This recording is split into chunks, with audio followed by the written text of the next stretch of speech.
Declaro reaberta a 6ª reunião da Comissão Mista destinada a emitir parecer sobre a medida provisória 897 de 2019. A presidência comunica que no dia 3 de dezembro o deputado Pedro Lupion procedeu à leitura do seu relatório, ocasião em que foi concedida a vista da matéria, suspendendo-se em seguida a reunião. Passo a palavra ao relator Pedro Lupion para suas considerações, para que possamos prosseguir com discussão e votação da matéria. Senhor presidente em exercício, Domingos Sávio, todos aqueles presentes aqui nesse auditório, os parlamentares, eu concluo pela compatibilidade e adequação orçamentária e financeira da medida provisória número 897, na forma do projeto de lei de conversão ora apresentado, pela incompatibilidade e inadequação orçamentária e financeira das emendas 2, 15, 21, 60, 70, 71, 72, 75, 76, 97, 101, 174, 195, 196, 215, 232, 249, 268, 276, 306, 307, 308, 309, 314, 330, 331, 332. Pela não implicação nas despesas ou receitas da União das demais emendas. Voto também pela constitucionalidade, juridicidade e admissibilidade pelo entendimento dos pressupostos de relevância e urgência da medida provisória 897 de 2019. No mérito, voto pela aprovação da medida provisória número 897, nos termos do projeto de lei de conversão anexo, tendo sido acolhidas... Você vai ter que atender isso aí. Parcial ou integralmente, as emendas números 3, 4, 5, 7, 9, 10, 11, 19, 27, 28, 31 a 35, 38 a 54, 58 a 61, 66 a 69, 78 a 80, 83 a 86, 88, 89, 91, 93 a 96, 102 a 110, 112, 114, 117, 121 a 124, 126 a 129, 131 a 135, 137, 139 a 146, 149, 155, 157, 162, 165, 171, 172, 175 a 178, 183 a 185, 188, 189, 198, 201 a 208, 210, 212, 213, 222, 233 a 235, pulei aqui a 214, 237 a 241, 243 a 246, 250 a 252, 255, 259 a 265, 267, 270 a 275, 283, 284, 287 a 289, 291, 293, 297, 299 a 304, 312, 316 a 320, 323 a 327, 335, 336, 340 a 345, 348 e 349. Rejeitadas as demais emendas. Esse é o voto, presidente. Discussão a matéria. Não havendo quem queira se manifestar, encerra-se a discussão. Encerrada a discussão, passamos à votação da matéria. Em votação, o relatório. Os senhores parlamentares que aprovam a matéria permaneçam como se encontram. Aprovado o relatório, que passa a constituir o parecer desta comissão. Antes de encerrar os trabalhos, quero parabenizar o deputado Pedro Lupion e a todos os colegas que muito contribuíram, as instituições, as entidades do setor que participaram ativamente. E, antes disso, solicito aos demais colegas a aprovação da ata da presente reunião e das reuniões anteriores. Os parlamentares que concordam permaneçam como se encontram. Aprovada a ata. Antes de encerramento, vou passar a palavra ao nobre colega deputado Dagoberto e depois voltaremos ao relator. Com a palavra o deputado Dagoberto. Deputado. Alô? Senadora Soraya. Eu não estou... Tá não. Alô, alô. Agora ligou. Presidente Domingos Salles, primeiro, lhe cumprimentar pelo trabalho que de você presidir essa comissão, mas especialmente também ao relator Lupião, que foi sensível a essa questão dos cartórios e dos produtores. E aí é importante que a senadora Soraya esteja presente nesse momento, porque o Lupião é um produtor bastante conhecido. E nós estamos fazendo aqui a besteira e eu não estava entendendo o porquê que a comissão, a parte ligada ao agronegócio, estava contra essa questão dos registros permaneceram da forma que estava e criando uma entidade para poder fazer isso, enquanto que aqui já existe, era um custo altíssimo para nós. Eu tenho alguns dados aqui, são 2 dados que são rápidos. Aqui, para você requerer uma cópia do instrumento de garantias, que é da CETIP, que é lá de São Paulo, ela cobra R$ 1.292. Enquanto que no cartório, com todos os penduricários, ficava em R$ 50. Aí tem aqui a certidão, né, que negativa também é de CEDO, que é a CCI, que normalmente os cartórios também cobram em torno de R$ 50. Lá no nosso estado é esse valor, e São Paulo também é isso.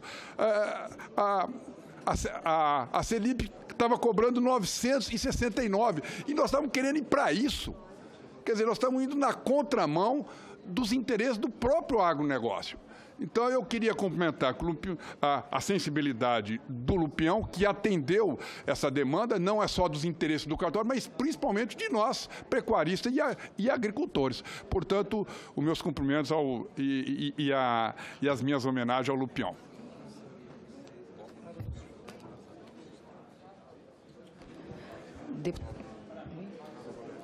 Senador Paulo Rocha. Senhora Presidenta,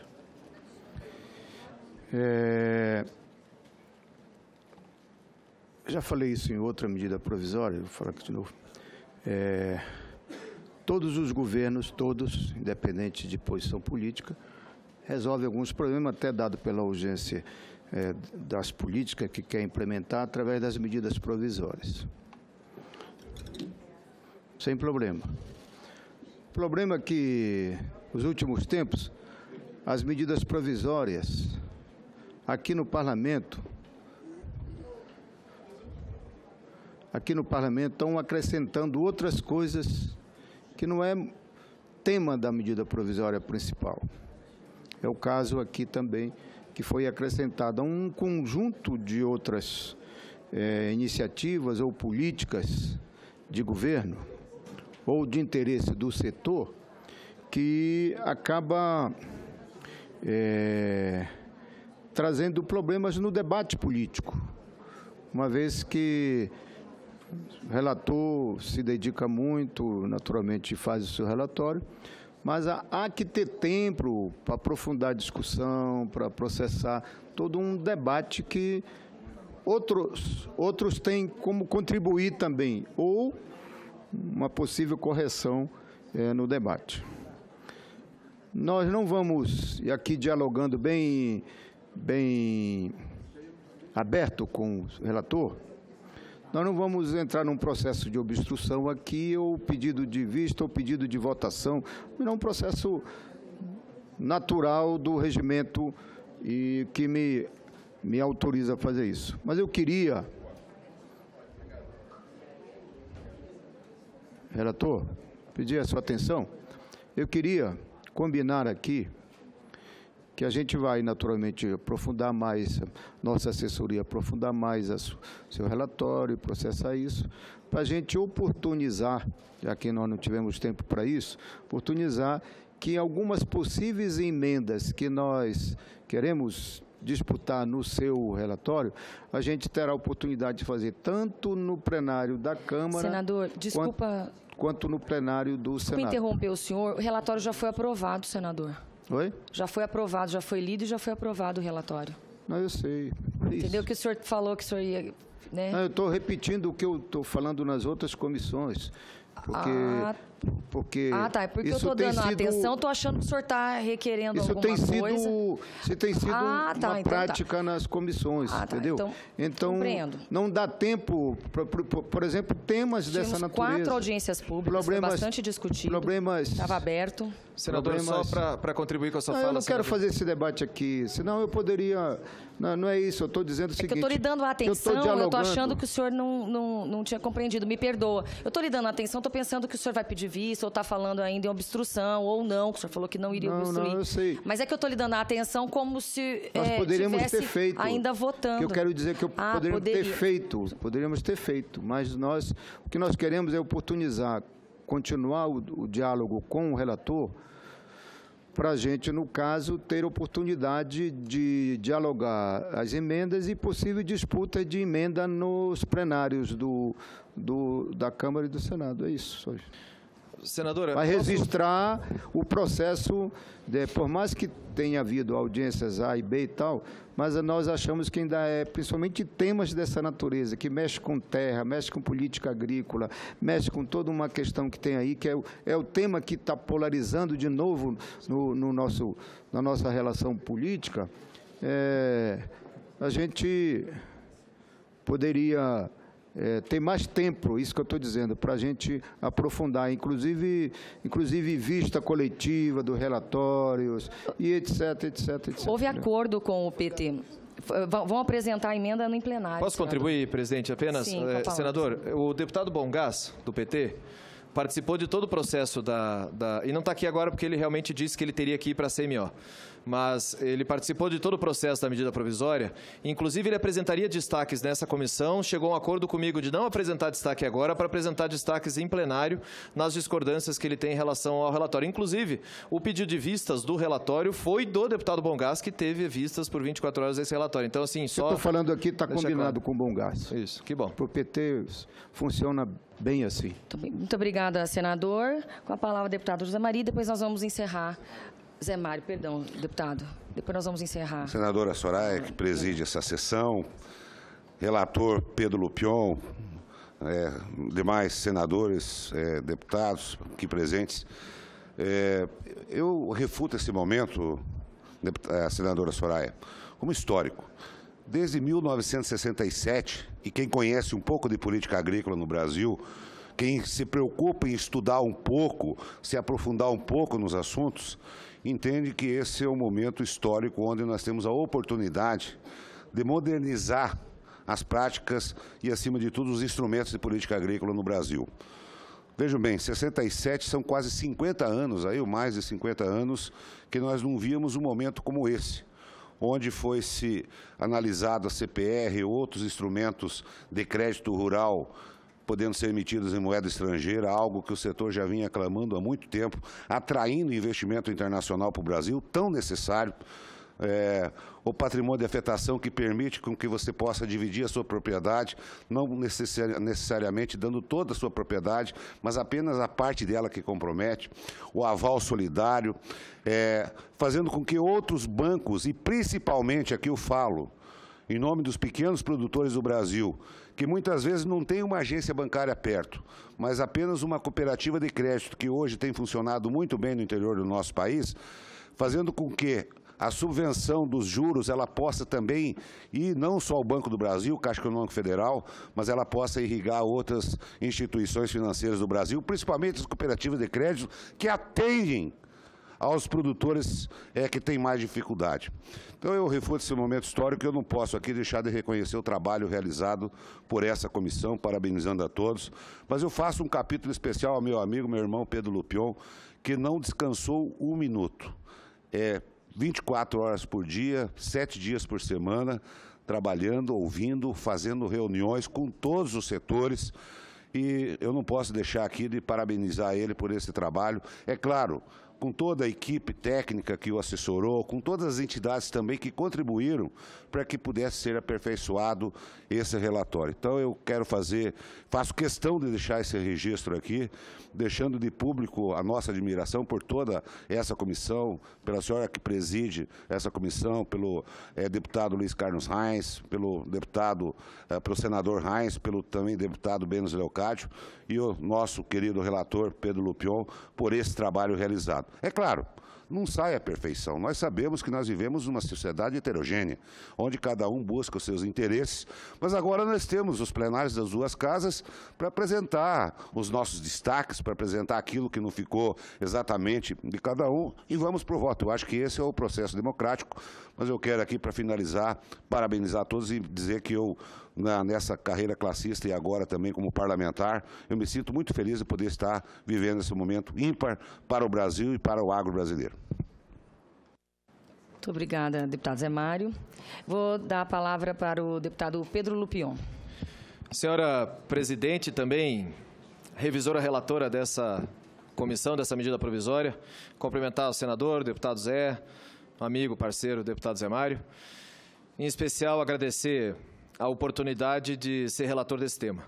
Um deputado de primeiro mandato, novo na idade, já um pouco antigo na política, já no terceiro mandato eletivo, mas aqui na Câmara dos Deputados no primeiro mandato, assumi já com um desafio gigantesco na relatoria desse tema, que, como bem colocou o deputado Zé Mário, é um divisor de águas no setor agropecuário. Nós estamos tratando de crédito agrícola, algo que não acontecia há muito tempo.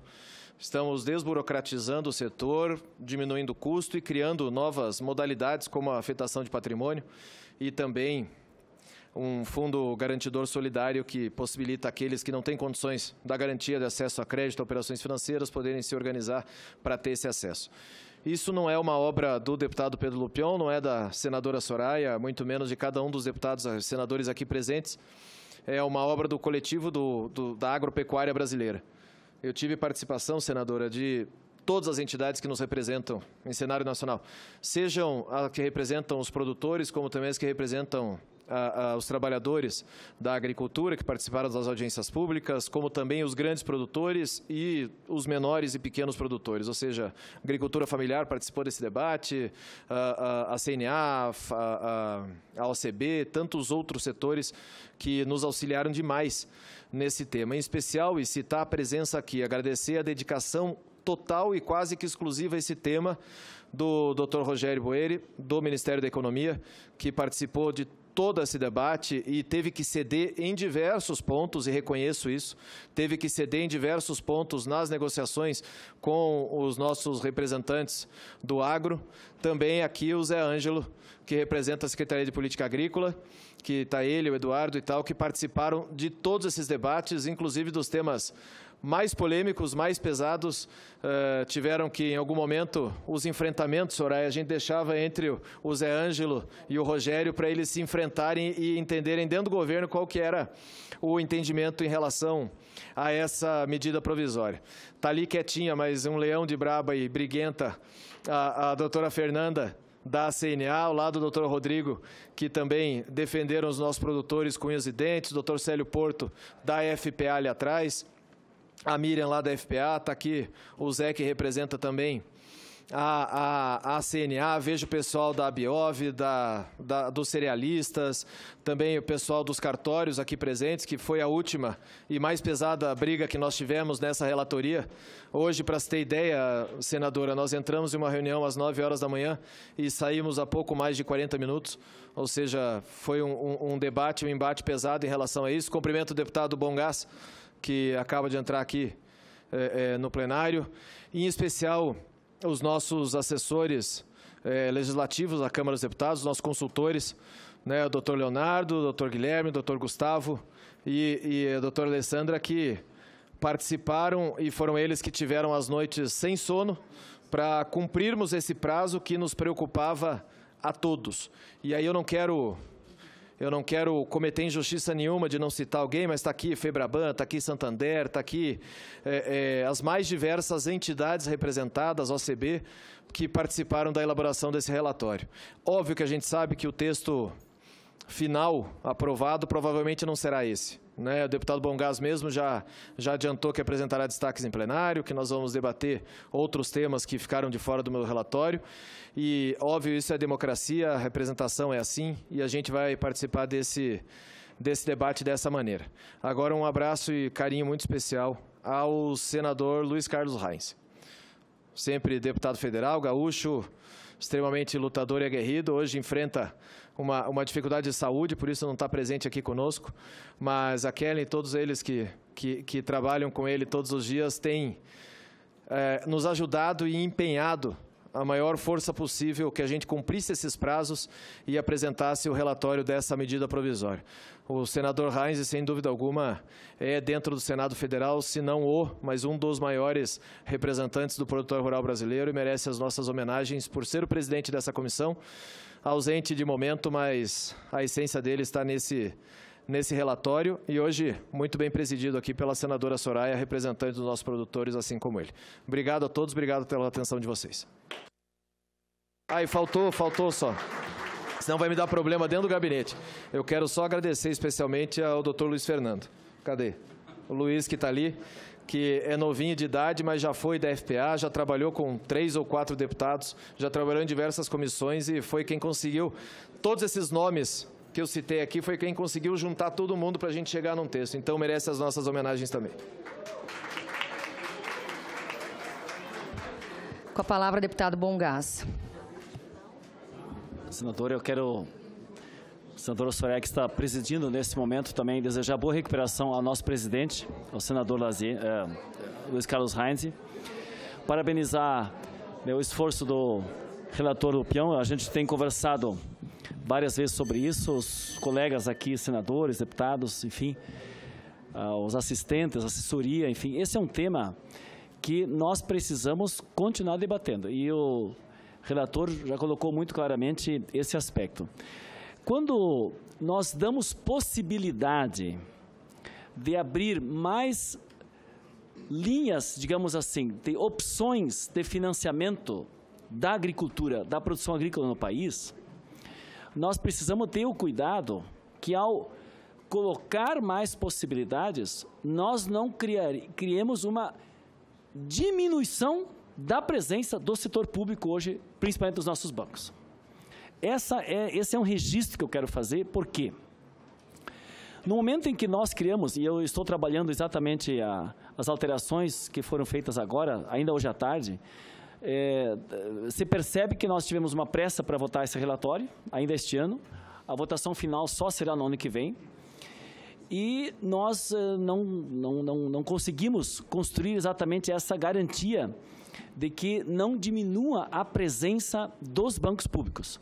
E eu fiz esse registro ontem, quando eu ouvi o Paulo Guedes, que é o superministro do governo, dizer que quer privatizar, deputados e senadores, Paulo Rocha, o Banco do Brasil. Sim, aí o presidente nega, e tem que negar mesmo, e parabéns se negou, entendeu? Mas quem, na verdade, comanda, né, no Bolsonaro não dá para acreditar, porque ele dizia que não podia mexer na aposentadoria. Aí o Guedes apresentou, ele obedeceu o Guedes, né? Então, no Bolsonaro não dá para acreditar, porque tudo que ele falou, que ele não ia mexer nos pobres, ele está mexendo. Então, no Bolsonaro não dá para acreditar. Então, temos que acreditar no Paulo Guedes, porque o Paulo Guedes é o que manda, que faz o serviço dos banqueiros aqui. Então, o Paulo Guedes diz que quer vender o Banco do Brasil. Ele foi o grande assessor lá do Pinochet, da ditadura do Chile, e deu no que deu. Então, mas nem quero entrar nesse tema. Eu quero olhar a produção da agricultura brasileira, que hoje é tão forte, e que todos nós elogiamos, e queremos que seja mais forte. Mas se ela está tão forte hoje, tem algumas coisas que deram certo. Esse é um aspecto que eu quero lembrar. Se a agricultura brasileira tem tanta presença no PIB, teve muita coisa que deu certo. E eu tenho certeza que uma das coisas que deu certo é ter um Banco do Brasil e ter crédito para financiar a agricultura. E eu agora querer tirar do Banco do Brasil o know-how que ele tem, a sua expertise, vamos dizer assim, não é possível. Então, eu quero sim debater esse tema para ver como é que a gente pode colocar salvaguardas, eu diria, né? E esse diálogo, eu já falei com o relator, está super aberto para a gente conversar sobre isso, para ter essas garantias. Os fundos, por exemplo, né, constitucionais, eles hoje estão opcionais para repasse para outras entidades. Agora eles passam a ser obrigatórias, percentual deles.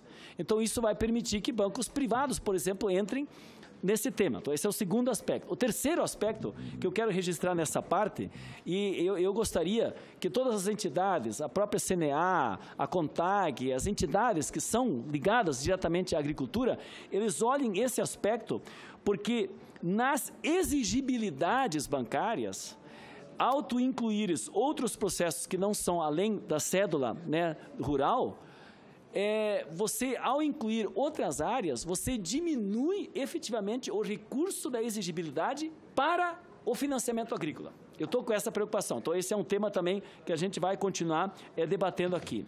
O outro tema que eu gostaria de destacar aqui para a gente refletir, porque acredito que está ainda em processo de construção, mesmo que já foi votado aqui, é o processo da inclusão de cerealistas poderem pegar créditos. Eles podem pegar créditos hoje. Qual é a novidade? Nós vamos estar, senador Paulo Rocha, colocando subsídio, subvenção pública nas ações das cerealistas. Eu já falei isso numa outra ocasião. Se for colocado subsídio, o governo Bolsonaro vai colocar mais subsídio, além do que tem hoje para os produtores, para as cooperativas, vai colocar mais para cerealistas ou vai tirar dos produtores e das cooperativas para colocar nas cerealistas? Essa que é a questão. Eu não vou dizer aqui que eu sou contra que a cerealista possa ter um subsídio, porque se ela for expandir a sua atividade, perfeita. Nós queremos que possa se desenvolver, mas se ela é para ganhar um subsídio, cortando o subsídio dos nossos produtores e das cooperativas que podem capitalizar, porque quando, por exemplo, tu pega um recurso para fazer um armazém numa cooperativa ou um produtor, ele está fazendo o seu cálculo, senador Paulo Rocha, que quando ele vai armazenar um produto, ele vai poder comercializá-lo no momento que ele for vantajoso para ele. Por isso que ele vai construir um armazém. E para ter essa segurança. Bom, neste momento eu vou estar, então, tirando dinheiro das cooperativas, dos produtores, para colocar na mão de uma empresa privada, numa cerealista, para ela poder oferir mais lucros. Então, esse é um debate que a gente tem que fazer. Então, eu também quero dialogar com vossas excelências para a gente poder trabalhar esse tema desta garantia. E, por último, eu quero destacar aqui a preocupação, duas preocupações ainda. A primeira, que acho que é no artigo 28, que eu quero alertar da execução, que é uma degola sumária, eu ia dizer o seguinte, uma degola sumária. O que é isso para as pessoas entenderem? Hoje eu vou fazer o patrimônio afetado para pegar um financiamento. Então, eu não vou conseguir honrar esse compromisso, e aí eu vou entregar essa propriedade afetada sem nenhuma chance de um recurso judicial. Ou seja, pode acontecer uma situação, sei lá, sinistralidade ou qualquer outra peripécia aí no caminho, que a pessoa não pode honrar esse compromisso. Então, se eu fiz uma afetação na minha área de propriedade, primeira vez que eu não paguei a conta, transfere o patrimônio. Eu chamo isso de degola sumária. Então, eu estou alertando os produtores que se querem a degola sumária, que o Bolsonaro diga assim, ó, tu vai perder 100% sem nenhuma possibilidade de recurso, inclusive. Então, esse é um detalhe, não é um detalhe, é um aspecto importante que eu quero chamar a atenção. E o último mesmo, sem me estender, agradecendo já a paciência, né, dos colegas aqui, mas são tantos temas, é o tema ambiental. Eu acredito, e aí eu participei bem do debate do Código Florestal, na seguinte questão, é um tema que eu quero levantar para dialogar com os Vossas Excelências, que é o seguinte: no momento em que eu faço a afetação, patrimônio de afetação, eu preciso identificar uma área que esteja livre de todo o tema tributário, de todo o tema previdenciário e do tema ambiental. É assim que vem na origem. Por quê? Se eu vou entregar esta área futura para um agente financiador, no momento em que ele não ficar com esta área e vai passar para outra pessoa, a outra pessoa que vai adquirir, ela precisa ter a integralidade. Não pode comprar uma situação com penduricalhos tributários ou previdenciários ou mesmo ambientais. Uma pendência, exatamente isso, senador. Então, neste caso, como é que ficou a redação final? Vou dar um exemplo concreto.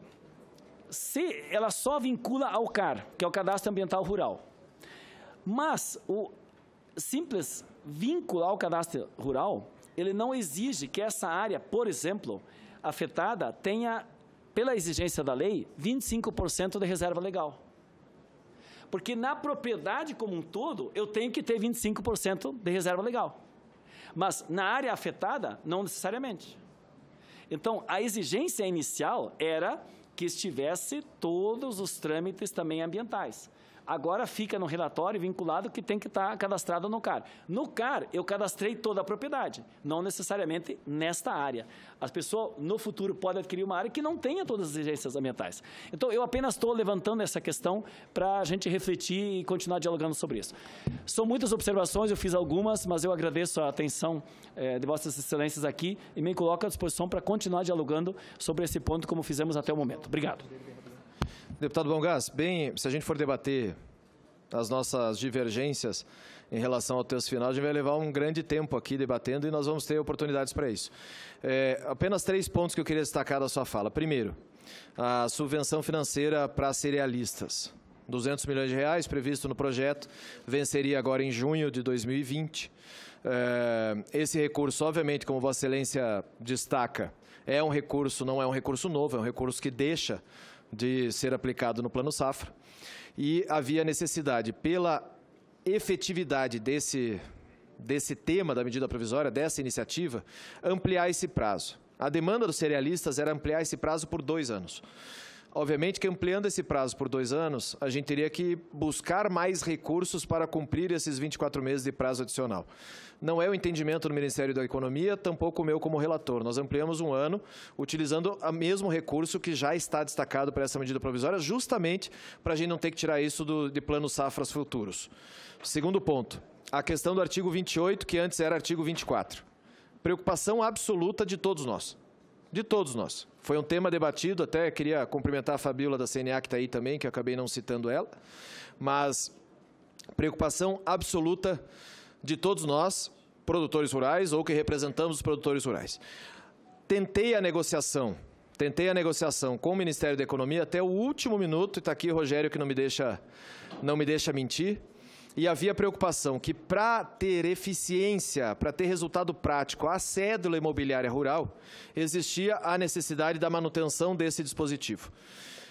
Perdi a briga, tentei, sabe? Eu imagino que o Vossa Excelência já relatou a medida provisória, a gente tem que avançar alguns pontos, ceder outros, tentar resolver de alguma maneira, e esse ponto é um ponto que eu, particularmente, estou com ele atravessado na garganta ainda, não consegui vencer esse desafio, sob o risco de o próprio Ministério da Economia dizer para mim o seguinte, que se nós não tivéssemos esse tipo de dispositivo para deixar efetiva mesmo a cédula imobiliária rural, a gente acabaria perdendo todo o capítulo da afetação de patrimônio, que me preocupou bastante. Na questão ambiental, essa sua preocupação não é a minha, eu não entendo dessa maneira, até porque na hora da afetação de patrimônio, tem que ser respeitada a legislação ambiental e aquela propriedade tem que respeitar isso. Quando da execução dessa afetação de patrimônio, aí sim, obviamente, eles vão ter que adaptar essa área, essa constituição, essa execução vai ter que constituir a área de preservação ambiental, porque a partir do momento que ele passa a ser outra matrícula, outra área, ele vai ter que fazer a preservação ambiental mais uma vez, vai ter que se adaptar no programa de regularização ambiental, quer que seja, porque senão ele vai começar a ser multado pelos órgãos ambientais. Então, acho que a gente está convergindo nos temas que nos deixam a preocupação. Só voltando um pouquinho na questão do Banco do Brasil, todo produtor rural brasileiro tem como melhor amigo ou pior inimigo o seu gerente do Banco do Brasil. Ponto. Nós todos dependemos do Banco do Brasil, temos uma relação de interdependência e admiramos todo o trabalho que o Banco do Brasil fez. Ninguém aqui está dizendo, nessa medida provisória, que o Banco do Brasil deixa de ser o ator principal do financiamento de crédito agrícola brasileiro. Pelo contrário, nós estamos abrindo a possibilidade para que outras instituições, desde que autorizadas pelo Banco Central, possam também exercer atividade de crédito agrícola. Quem quiser continuar com o Banco do Brasil, provavelmente seja o meu caso, vou continuar com o Banco do Brasil. Então, assim, é uma questão da gente poder abrir mercado. Aí a gente vai entrar no tema de liberdade econômica, entrar no tema de livre iniciativa, de diminuição de Estado, que eu acho que a gente vai demorar muito debatendo isso, mas entendo que não há nem por parte de grande parte da bancada do governo um entendimento de prejudicar o Banco do Brasil ou de corroborar com o fato de privatização do banco, pelo contrário. Eu mesmo, particularmente, não defendo isso. Vossa Excelência, me dá uma parte nesse... Claro, sem dúvida. Presidenta, o problema não é divergências neste ou naquele ponto. Que, claro, vão ser divergências. A pluralidade da representação política é isso. Mas o central do debate, e foi esse ponto final que você abordou, é a concepção em relação ao capital financeiro. Você disse que teve dificuldade, quando foi mexer com algumas coisas no Ministério da Economia, esta concepção está errado, setor produtivo, e aí nós topamos, Bom Gás aqui, que é mais radical do que eu dentro do PT, mas nós topamos fazer uma aliança com vocês para enfrentar essa questão de pensar o país a partir do rentismo, a partir do capital financeiro. Entendeu? E quando vem a ideia de que, não, vamos dar liberdade para poder dar 30% para o capital financeiro privado, vir subsidiar a agricultura. Capital financeiro, ele tem ganância, como todos os setores, na questão do lucro, da lucratividade e dos juros. Se não for bancos estatais para subsidiar, porque todo mundo sabe, vocês sabem mais do que nós até, a questão de que a agricultura, tanto a grande quanto a pequena, tem que ter subsidiadas. Entendeu? E nós temos autoridade, quando chegamos no governo, temos autoridade para dizer isso. Porque nós saímos, na época do Fernando Henrique Cardoso, subsidiando com a criação do Pronaf, saímos de 2 bilhões e 600, que na época se financiaram, para 26 bilhões para a agricultura familiar. Mas nós também saímos de 30 bilhões, ou 28 bilhões, que na época do Fernando Henrique, para 180 bilhões para o agronegócio.